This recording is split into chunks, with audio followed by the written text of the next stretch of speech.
يا اهلا يا اهلا يا اهلا بيكم في حلقه جديده من برنامجي الوعي الاخر. عدنا تاني بعد انقطاع اولموست بقالي شهر ما طلعتش لايف. كان احداث كتير ما علينا منها، اكيد منها ان انا ما خلفتش يعني اكيد الناس حطيت صوره ببارك لبنت خالي ان هي خلفت، ولقيت بقى كل الناس بتقولي مبروك. لسه طالعه لكم من شهر وكنت عاديه ومناخيري عاديه وشكلي عادي. اكيد مش انا، يعني اكيد هقول لكم انا بقول لكم انا طبخه ايه. فالمهم احداث لطيفه الحمد لله، يعني الحمد لله. دلوقتي انا طالعه عشان اتكلم على بوست حطيته من شويه عادي جدا لواحد اسمه عنترة باين، عامل كورس بيتكلم فيه الرجاله ازاي يحسنوا ادائهم الجنسي في العلاقه الزوجيه.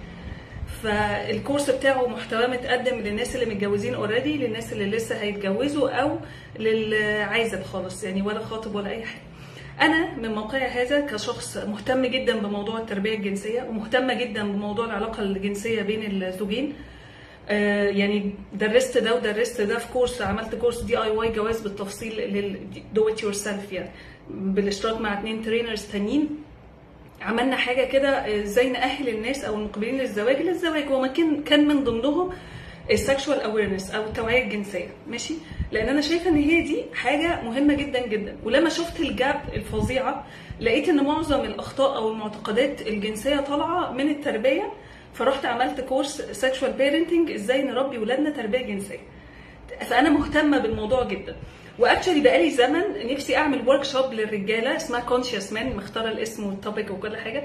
نفسي اعمل ورك شوب للرجاله وانكلودد فيها التوبيك ده، لانه السيلف اويرنس يعني ازح مشاوير مع الستات، بس الرجاله لسه في منهم كتير لسه واقف عن نقطه معينه، ان هو جول اورينتد او تاسك اورينتد، بيعمل حاجه اللي مطلوبه منه، ما بيقفش لحظه يبص جواه يشوف هو مبسوط ولا لا، هو راضي عن نفسه ولا لا، هو عنده طموح، هو اصلا عايز يكون هنا ولا لا يعني، بس هو بيعمل اللي مطلوب منه.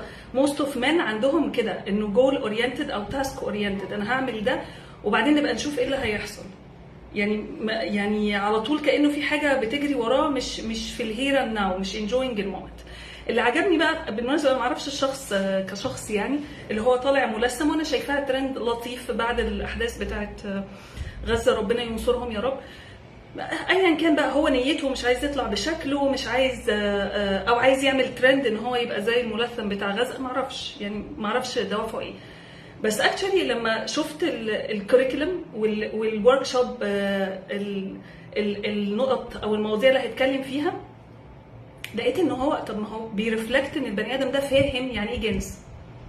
لان هو ما قالكش تعالى انا هوريك اوضاع، تعالى انا هوريك ادويه تاخدها فتحسن من ادائك، تعالى نرش سبراي فما اعرفش المده تطول، تعالى نعمل يعني ما قالش كل الكلام ده. هو قال ان احنا هنفوكس الاول على المايند سيت، لان فعلا الجنس بيبدا من المايند سيت، من الفكره. لو واحده او واحد متربي ان الجنس عار، الجنس خطيئه، الجنس قرف، فطبيعي وهو بيعمل الممارسه دي مش هيكون في استمتاع على قد ما هيكون في تأنيب للذات وتأنيب للضمير وجلد للذات. هيبقى الموضوع ماشي كده، ان هو السيكونس ماشي كده، لان انا متربي على ان ده قرف مثلا يعني.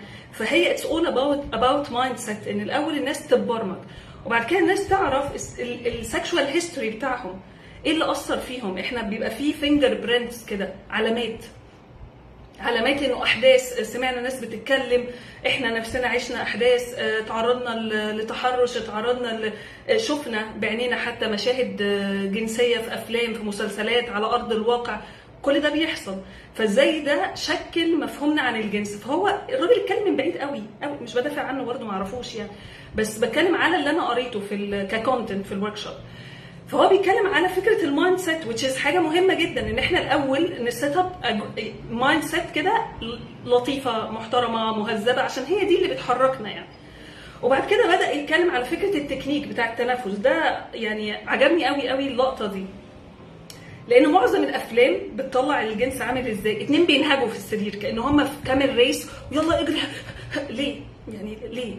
ما هي الدنيا مش كده يعني اكشولي. يعني فكره انه التنفسات السريعه دي بتخلي البني ادمين مش انتو المومنت، انا اصلا يعني مش انتو المومنت. فهو لما اتكلم على فكره التنفس، ان احنا نتنفس بعمق ونتنفس ببطء، وازاي التمارين بتاعه التنفس تحصل، ماشي، ده معناه ان هو بني ادم عايز الناس تبقى انتو السنسز بتاعتهم. لان انا طول ما انا بنهج وبجري انا كل همي ان انا احصل هواء، عايز اخد هواء عشان خلاص نفسي هتقطع. بس لما انا بتنفس بعمق وببطء انا انتو المومنت، انتو ماي سنسز، حاسس بكل حاجه بتحصل حواليا، وحاسس بكل حاجه بتحصل جوايا، في كونكشن بيني وبين نفسي وبالتالي بيني وبين الاخر. اما لما احنا بنقعد ننهج في التنفس احنا اصلا ديسكونكتد من نفسنا. نفسك بيربطك بنفسك، فانت ديسكونكتد من نفسك، فانت ديسكونكتد مع نفسك. فمفيش حد بيبقى ديسكونكتد مع نفسه هيعرف يكونكت مع الاخر، يعني مش هيبقى في تواصل اصلا.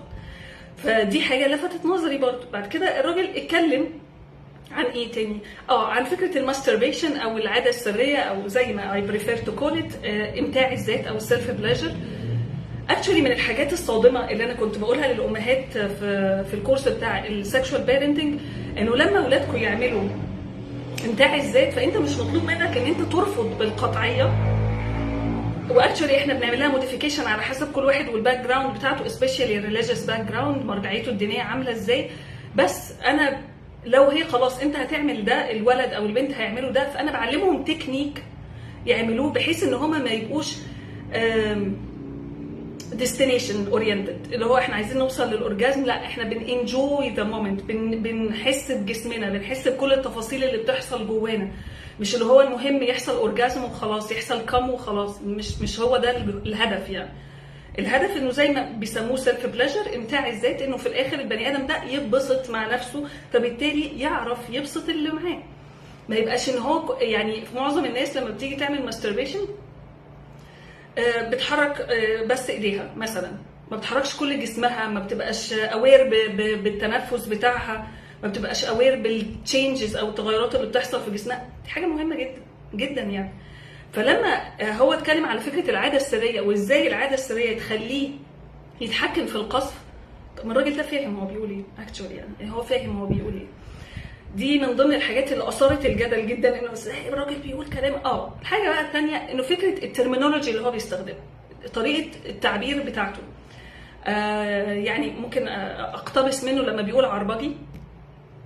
الحقيقه انا من 2016 بشتغل لايف كوتش وماريج كونسلتنت من 2016.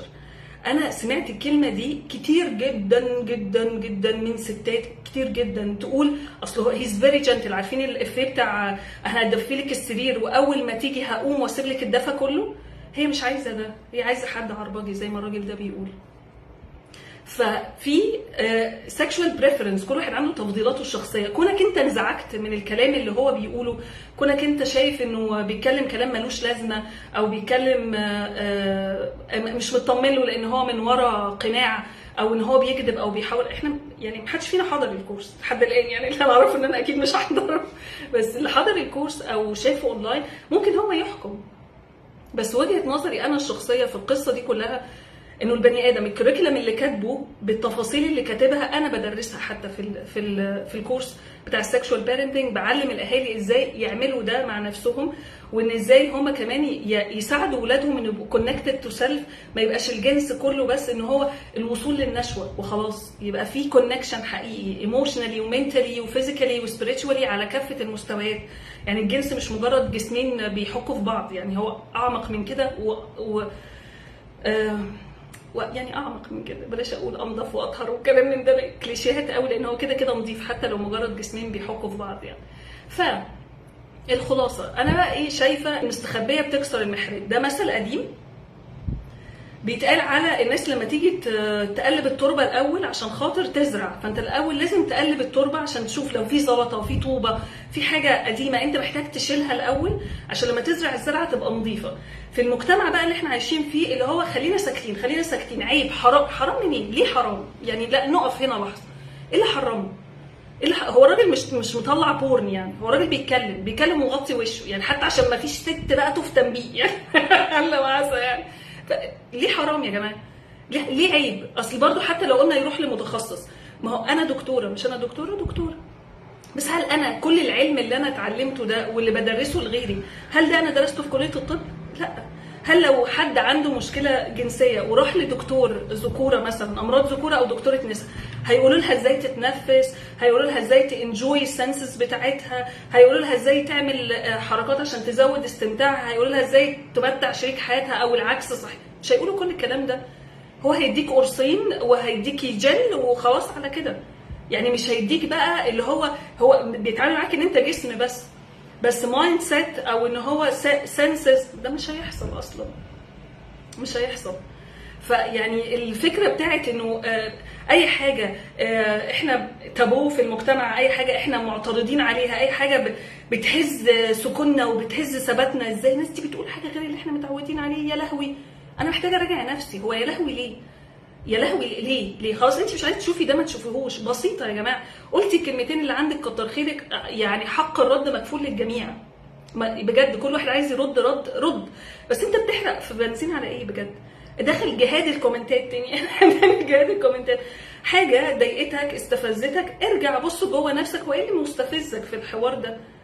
اصل حتى يعني ربنا لما قال للرسول قال له وما على الرسول الا البلاغ. شكرا مع السلامه باي باي. يعني مفيش اكتر من كده. انت مش محتاج تقول اكتر من كده، يعني مش محتاج غير ان انت تبلغ الرساله. يا جماعه اللي بتقولوه ده حرام، شكرا خلاص. انا بقى اشيل حرمانيتي انا، انت كتر خيرك عملت اللي عليك، الباقي مش بتاعك خالص. ولا قصه ان انا مثلا اتهم الناس بالباطل ان الراجل ده بيعملها سبوبه. كلنا بنعمل حاجات عشان فلوس عادي يعني. بس هل انت حضرت الكونتنت بتاعه؟ يعني والله ما بتكلم عنه، ما اعرفه اصلا، بس يعني انت حضرت الكونتنت بتاعه اساسا؟ حضرت الكورس وطلعت قلت ما استفدتش؟ يعني انا ما اعرفش ازاي نعمل ريفيو على ورك شوب ولا كورس وانا ما حضرتهاش بالسمع بال اسمها ايه اسمها ايه اللي هي توقعات، يعني توقعات. لا، او حتى للناس اللي منزعجه من طريقه كلام الراجل. اكشولي ما دي طريقه الكلام الناس بتتكلم بيها مع بعض في الشارع، وانا شايفه ان هو ناجح از ماركتنج وايز. هو ناجح لانه عارف يخلينا دلوقتي بنتكلم عنه، فهو ناجح. وده الفاظ بتستخدم عادي جدا بين الستات وبعضها، بين الرجاله وبعضهم بتستخدم عادي جدا. فعنترة عمل شغل، اللي عايز يتفرج عليه يتفرج، لو راجل يتفرج يمكن، لان هي دي مشكله المشاكل بجد. لما يبقاش فيه ريفرنس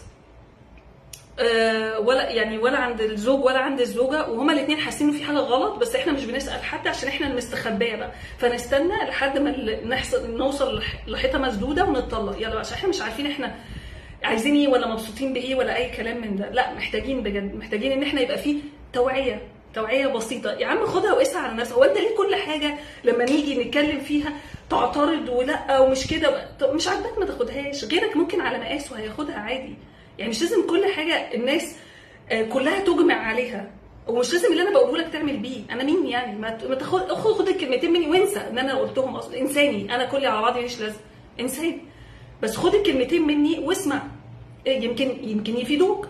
الله وعسى يفيدوك، ولو ما فيدكش والله استفدت ان انت عرفت ان السكه دي مش بتاعتك، استفدت برضه. بس نفضل بقى نخبي في الحاجات تحت السجاده، نخبي نصحى على مصيبه. يعني انا بجد ما انساش ابدا ان انا مره كنت وانا دكتوره شفت راجل ومراته جايين عايزين يخلفوا، بقالهم سنه متجوزين وما خلفوش، وبعد كده بالفحص والكشف وكل حاجه اكتشفنا بالصدفه يعني انه هم بيعملوا انال سكس، جنس شرجي. مش قصدهم، مش كيفهم، مش الفتش بتاع، لا، هم مش عارفين الصح فين. بجد هم كانوا من حته يعني اقاليم وارياف وكلام من، مش عارفين الصح فين، لان دي المستخبيه احنا ما بنتكلمش فيها، ما بنقولش حاجه عنها. واعرف حد يعني برضو نفس القصه، انه متجوزين وعملوا IVF حقن مجهري عشان خاطر ولا مره حصل بينهم علاقه زوجيه، عشان السبب بتاع انه في ميس كونسبت عند الراجل ان العضو الذكري ممكن يتكسر. فلما احنا بنتكلم بنزود اويرنس. انت عاجبك الكلام خده، مش عاجبك الكلام امشي عادي جدا. موضوع بسيط والله. بس فهو ده اللي انا كنت عايزه اقوله على قصه المستخبيه تكسر المحراب. 3/4 البيوت بتتهد عشان خاطر العلاقه الجنسيه، 3/4 البيوت بتتهد عشان خاطر العلاقه الجنسيه. لا، الجنس عمود مهم جدا، واكشولي from my own perspective او point of view هو بيلم كل الحاجات دي. هو ريفلكشن انه قد ايه الناس دول متفاهمين، ريفلكشن قد ايه الناس دول بيحبوا بعض، ريفلكشن قد ايه الناس دي في بينهم هارموني وانسجام، ان هم بيحسوا ببعض وبيحسوا بنفسهم. انا بشوف ان الجنس ريفلكشن مهم جدا لثبات العلاقه الزوجيه. بس ده كان حديثنا للنهارده، فبليز بليز بليز يعني لو حد عنده فكره يطلعها يا جماعه، لانه مش انت الوحيد اللي فكرت فيها، ولا انت ولا اول ولا اخر واحد هيفكر فيها. بس طول ما احنا بنكتم على المواضيع، خلينا بقى نعيش في بيئه مليئه بالعفن، مليئه بالعفن. وستيل يو هاف ذات تشويس ان انت تختار تسمع من مين وما تسمعش من مين. اختار المشربك، شوف انت ايه اللي مكيفك، ايه الكلام اللي متوافق مع الفاليوز بتاعتك وخدها. بس ما تفضلش كاتم كاتم كاتم عفن كتير. هقفل بقى المرة دي خلاص. اشوفكم على خير ان شاء الله في لايف جديد مع الوعي الاخر. وطبعا كلكم من حقكم ان انتوا تكتبوا كومنتس وتقولوا لي رايكم. باي باي.